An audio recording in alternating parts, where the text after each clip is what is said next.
राम राम सनातनी बंधुओं, श्राद्ध चल रहे हैं। बाल वाल दाढ़ी वाड़ी तो नहीं कटवा रहे ना। नए कपड़े लत्ते भी मत खरीदना और प्रॉपर्टी के किसी सौदे में भी हाथ मत डालना।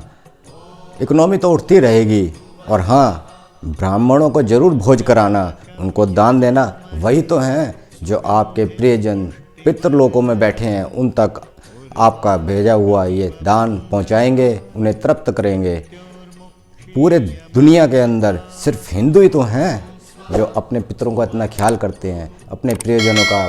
पिता, माता, दादा, ताऊ, चाचा, भाई, बंधु जितने भी गुजर चुके हैं, उनकी जीवात्मा अगर पितृलोक में भटक रही है तो उनकी तृप्ति का जिम्मा तो सिर्फ ब्राह्मणों के पास है। उनको भोजन अवश्य कराएं, अन्यथा वो अतृप्त रह जाएंगे। पूरी दुनिया के अंदर 80 करोड़ हिंदू होंगे, 1 अरब होंगे। बाकी जो लोग हैं ना जाने उनके पितरों की आत्मा कहाँ भटक रही है। तो हम तो वसुधैव कुटुंबकम कहते हैं ना, तो उनके लिए भी कभी श्राद्ध कर देना, उनकी आत्मा ना भटकती रह जाए। उन्हें बेचारों को पता नहीं है कि उनके पितृजन किस लोक में हैं, किस हाल में है, पुनर्जन्म हुआ या नहीं हुआ। उनके नाम का भी तर्पण कर देना, पिंडदान कर देना। हम तो सनातनी हैं, सबका कल्याण हमारी भावना रहती है, इसलिए सबका कल्याण हो। और हाँ, अगर आप किसी की तिथि नहीं जानते कि आपका कोई पितृ या कोई पूर्वज किस तिथि को दिवंगत हुआ है, तो अश्वनी मास की पहली जो कृष्ण पक्ष की तिथि होती है और अमावस्या होने तक ये जो पूरा पखवाड़ा है, ये पितृपक्ष कहलाता है। आप तिथि नहीं जानते तो अमावस्या वाले दिन उनका सामूहिक श्राद्ध कर सकते हैं। किस तरह करना है उसका सारा विवरण कर्मकांड यजुर्वेद में है। और सूक्ष्म आत्मा तक या सूक्ष्म शरीर तक कैसे ये अन्न पहुँचेगा, उसका सारा वर्णन गरुड़ पुराण में है। 4 रोटी, पूड़ी, खीर, मिष्ठान आदि रखकर या तो मंदिर में भिजवा दीजिए। इसी प्रकार 4 गौवों के लिए और 4 कुत्ते के लिए। और हाँ, यदि ये सब भी ना हो तो 4 पूड़ियाँ चारों दिशा में आप रख सकते हैं। और आपके पितरों तक पहुँचाने के लिए कौवे तो हैं ही। हाँ, चारों दिशा में रखना जरूर है, क्योंकि चारों दिशा 33 कोटि देवताओं की, वसु, मरुत, रुद्र वगैरह की हैं। दक्षिण में अवश्य रखना, वहाँ यम का वास है। अगर वो रुष्ट हो गए तो पता नहीं कब आपको ही पितृ बना दें, इसलिए उनके लिए अवश्य रखना। कई लोग ब्राह्मणों को भोज कराते हैं, उनको दान दक्षिणा देते हैं, और ये कर्म सारे पुत्र ही करता है, यानी लड़के ही करते हैं। अब मान लो किसी के कोई पुत्र है ही नहीं, लड़की ही लड़की है, वो बेचारा कैसे करेगा, उसकी तृप्ति कैसे होगी। उसके लिए कहा गया है कि जो अंतिम श्राद्ध होता है वो माता पक्ष का होता है। माता मह श्राद्ध कहते हैं उसे, माता मह श्राद्ध। और उसके लिए बेटी का जो बेटा है वो अपने नाना नानी वगैरह का श्राद्ध कर सकता है। अब करेगा लड़का ही। अब देखो, इसमें भेद मत लाना, ये मत कहना कि पुरुष सत्तात्मक सारे धर्म कर्मकांड हैं। हमारे समाज में ऐसा भेदभाव है कहाँ। श्राद्ध करने के लिए और अपने पितरों का तर्पण करने के लिए कहाँ कहाँ नहीं जाते। गया, काशी, हरिद्वार, कुरुक्षेत्र, गढ़मुक्तेश्वर।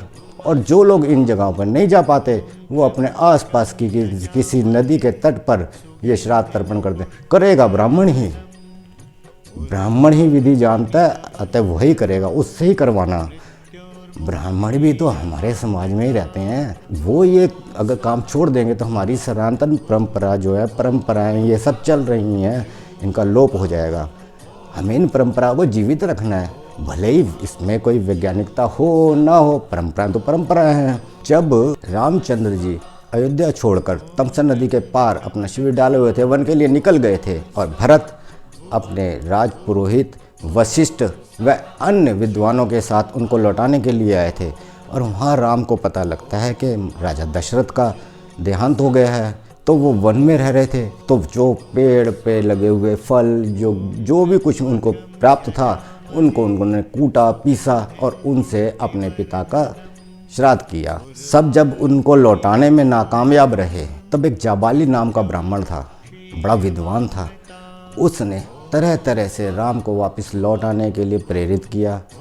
अंत में, जानता हम श्राद्ध की बात करें, उसने यहाँ तक भी कहा, हे राम, ये तो स्थूल वस्तु है, ये जो फल हैं ये भौतिक है, ये देह भी भौतिक है, परंतु जब जीवात्मा होती है वो तो सूक्ष्म देह धारण करती है, तो ये भौतिक पदार्थ सूक्ष्म शरीर तक कैसे पहुंचेगी, वो कैसे इसे ग्रहण करेगा। अब राम ने कहा कि देखिए मेरे पास वन में जो उपलब्ध है, जो मैं खा रहा हूँ, मैं तो उसी से श्राद्ध कर पाऊँगा, और पर ये सूक्ष्म शरीर तक कैसे पहुंचेगी, इस पर वो खामोश हो गए। कुछ समझे?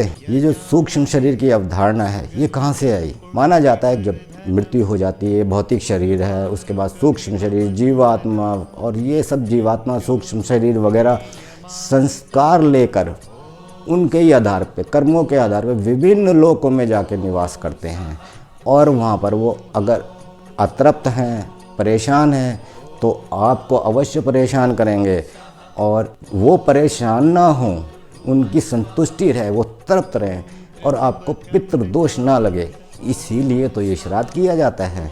इसलिए आप लोग श्राद्ध करते रहिए, इसके अंदर वैज्ञानिकता ना ढूंढिए, बस ये देखिए कि हमारी सनातन परंपरा है, उसे जीवित रखना है, और यदि हम ये सब नहीं करेंगे तो हम कैसे हिंदू, कैसे सनातनी।